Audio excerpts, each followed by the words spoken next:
first of all, the origin of the universe itself. How does Hinduism relate to the idea of, say, the Big Bang theory? That's the first part. And then I'll talk about life itself. You see, surprisingly, if you look at the theistic Hinduism, which focuses on gods and goddesses as creators, we have the same issue that any Abrahamic religion has. How can you possibly explain this creation by God pressing a button? Where does he live and who started him off anywhere? So it doesn't work. Philosophically, it breaks down. The esoteric Hinduism, which is not personality-oriented but principle-oriented, it doesn't look for a God in the heaven, is much more comfortable with the theory of Big Bang because it says three things unfold for the creation to come into being. Now this is very close to the modern cosmology.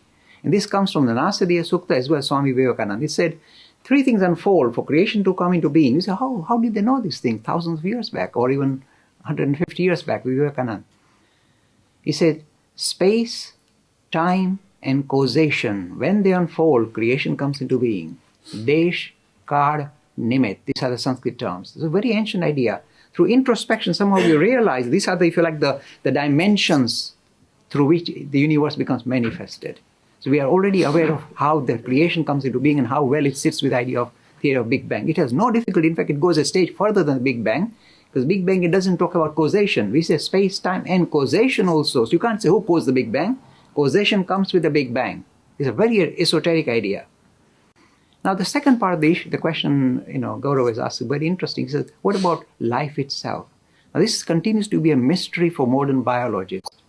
Because every time you try and create life in the laboratory, you can create the same kind of circumstances that we had in early, 3 billion years ago on Earth. Huge kind of volcanoes and very high temperatures and all these kind of, chemicals combining together. They can produce amino acid, but they can't produce life so far. Maybe I'll be proved wrong later on. But so far they can produce a building block, amino acid, but they can't produce life, DNA itself. It doesn't come out. So they're surprised. They've done all sorts of experiments to try and create life in the laboratory. It doesn't work. So we go back to this ancient, if you like, the first form of life, a single bacteria or single living thing that started to replicate and begin to kind of create this variation that we see in front of our eyes. What is the Hindu take? Hindu take is this. It insists that life is not a byproduct of material world. There is something more than matter that begins to kind of wind up matter in this complex manner as a complex molecule and produce something that we call living thing. So even though we have tremendous kind of agreement with science, here we simply say, if you're trying to explain life, living thing, in terms of material forces, you're going to fail.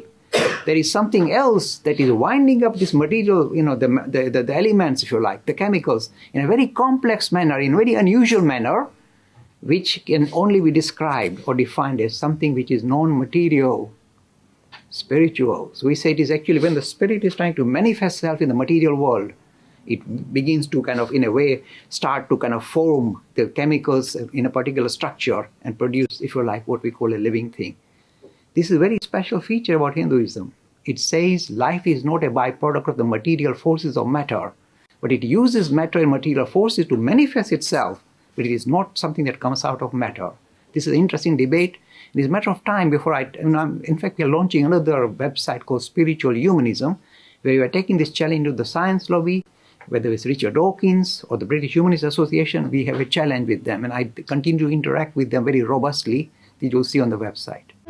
Free e-learning course in Hinduism. To register, please visit www.hindu-academy.com. Talks on Hinduism, sponsored by People Care, encouraging caring for the elderly in their own homes. For more information, please visit peoplecare.com.